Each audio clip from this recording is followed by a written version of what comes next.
salve, salve, salve galerinha, sejam bem-vindos a mais um vídeo aqui do canal. E hoje eu vou estar dando um novo assunto de biologia, que é a fermentação. É um assunto altíssimo no Enem, cai com muita frequência. E hoje nós vamos estar dando essa importância a ele aqui nessa aula, tá bom? Então vamos lá. Fermentação. Ela é um processo que ela é um processo anaeróbico, ou seja, é um processo que não necessita de O2, tá bom? Então, em ambientes em que não tem oxigênio, tem seres, né, anaeróbicos, ou seja, que produzem ATP sem a presença de oxigênio, diferente lá da respiração celular, porque na respiração celular era necessário o gás oxigênio para a produção de ATP, já que na fermentação produz ATP, certo? Só que sem a utilização de oxigênio. Aí você deve estar me perguntando, então como é que ele vai produzir ATP? Né? Essa é a pergunta. A gente já vai ver.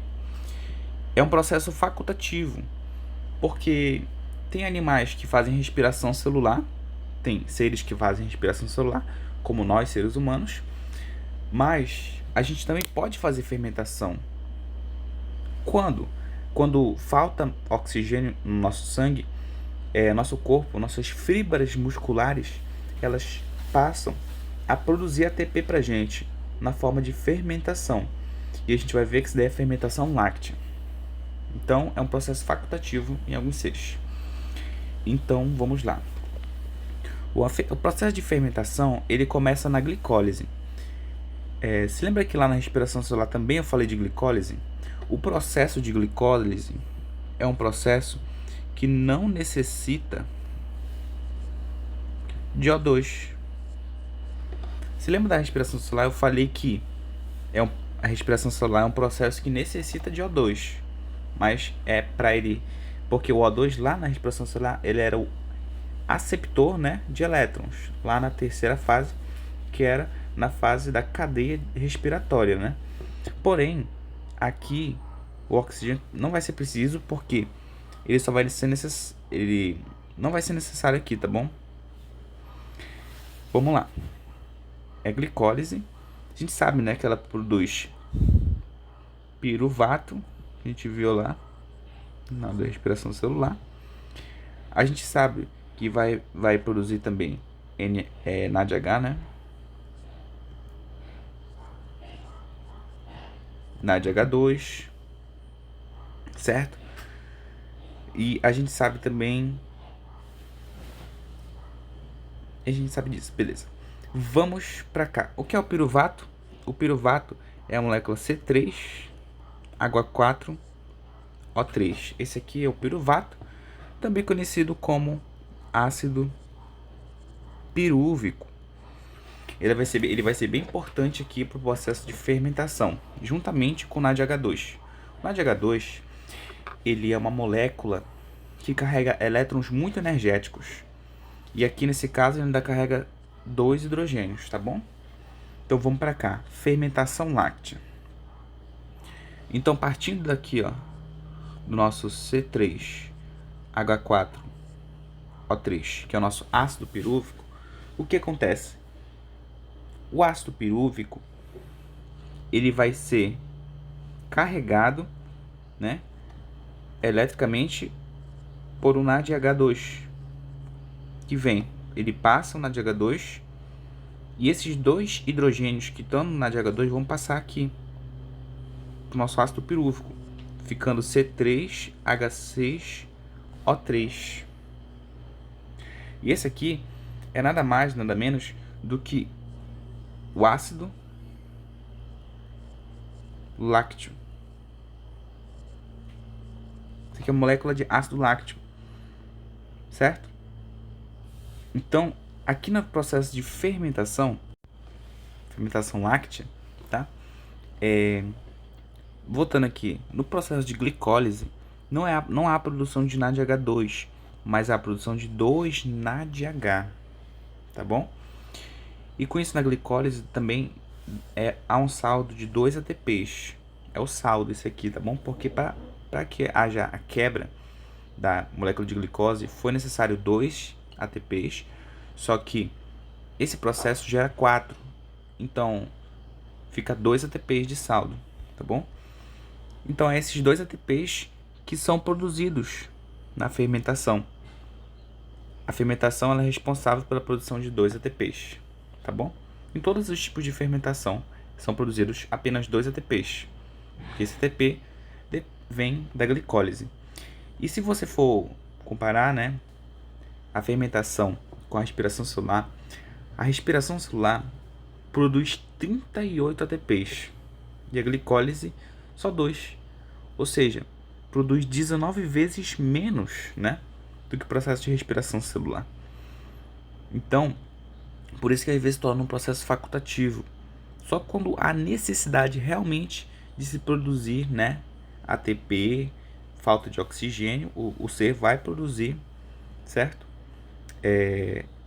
Vai passar pelo processo de fermentação.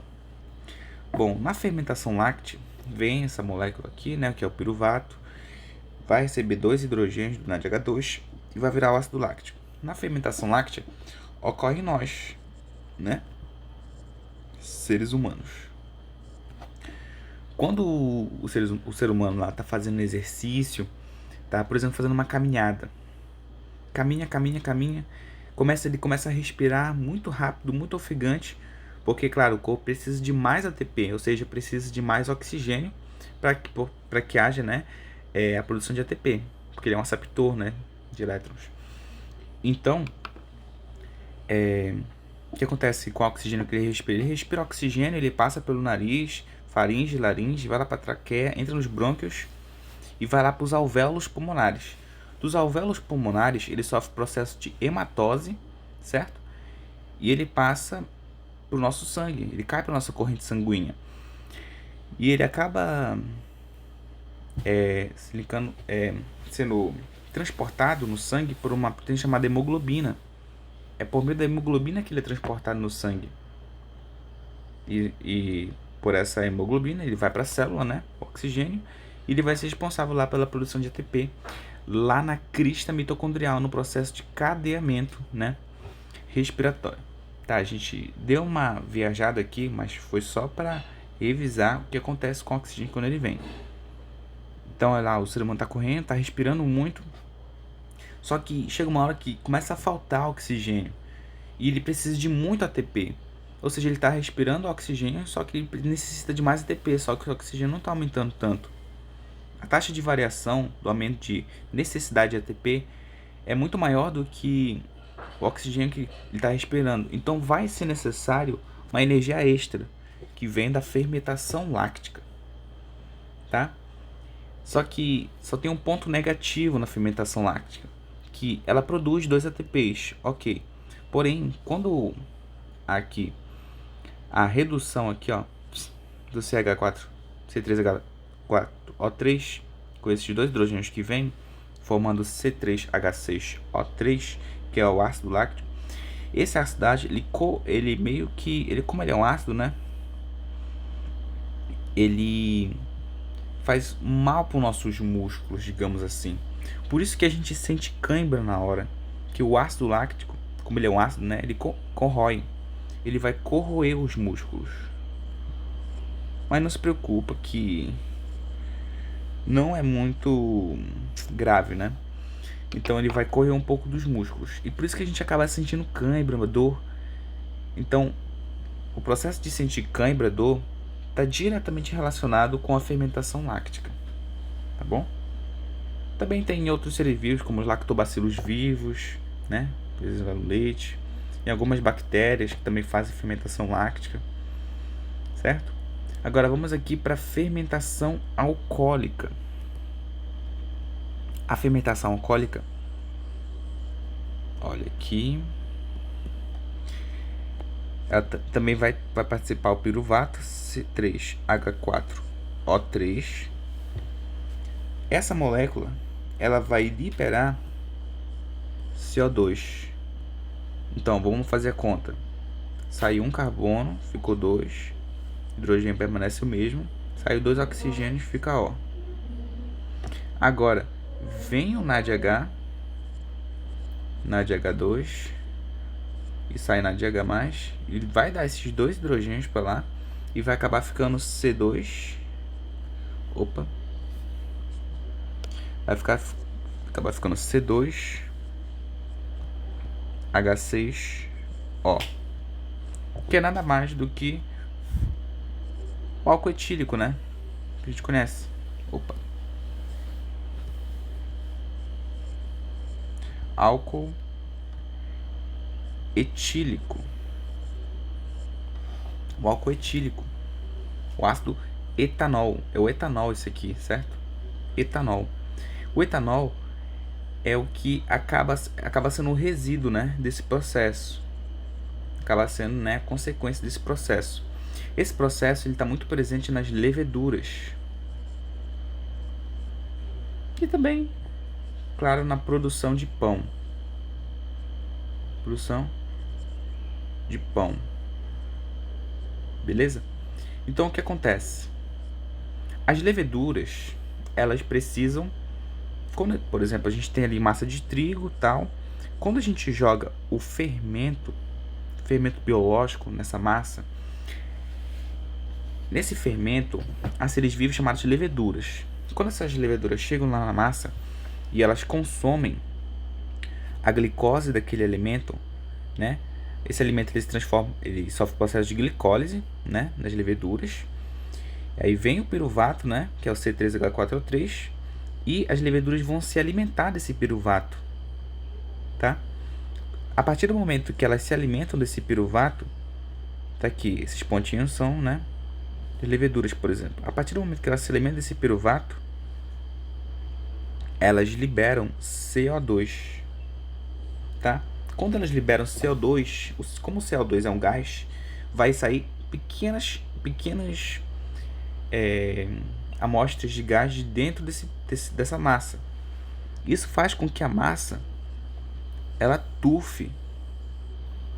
Quando essa massa ela tufa, isso quer dizer que as leveduras já consumiram, né, a glicose ali, já começaram a liberar o CO2. E na medida que já é liberado o CO2, também é produzido o álcool etílico. Então aqui na massa ela fica aqui com resíduos de álcool etílico nela, incrustados aqui nela. Aí você deve estar se perguntando: então por que quando eu como pão eu não sinto gosto de álcool, eu não fico bêbado, por exemplo? É porque o pão, quando ele é esquentado no forno, esse álcool etílico que fica no pão, ele é evaporado. Então no final acaba não ficando álcool etílico, né? E o pão cresceu graças, né, à liberação de CO2 de fermentação láctea alcoólica, tá bom? Para a produção de vinho, por exemplo, no suco de uva, quando a gente pega o suco de uva, por exemplo, ele vai sofrer um processo de fermentação alcoólica, porque como é que faz a fermentação do vinho? Ele é fermentado, ele é colocado como se fosse num... Como é? Não é num baú, é num balde, tipo isso. Ele é tampado e lá não vai haver a proliferação de oxigênio. Então o que acontece? Como não tem oxigênio, os seres vivos que estão lá dentro, as leveduras, elas vão começar a fazer fermentação que alcoólica, porque a ausência de oxigênio é um ambiente o que anaeróbico. Então elas vão começar a usar a glicose daquele lugar e vão começar a liberar CO2 mais o que? O álcool etílico. O álcool etílico vai ser liberado para aquele suco de vinho. Então, por isso que fica uma bebida que é alcoólica, beleza? E caso ele fique por muito tempo, a fermentação alcoólica ela vai fazer com que esse vinho se transforme em quê? Em vinagre, tá? O vinho pode virar vinagre com o tempo, que aí vai ter ficado muito tempo, né? Então, foi isso a aula. Espero que vocês tenham gostado. Se gostaram, deixa o like. Esse aqui foi assunto de fermentação, né? Muito importante para o Enem. Uma outra forma, né, dos seres vivos obterem ATP, além da respiração celular. Então, temos essas duas formas. Se inscreva no canal, compartilhem a aula, tá bom? E é isso, valeu, muito obrigado. Até a próxima. Abraço.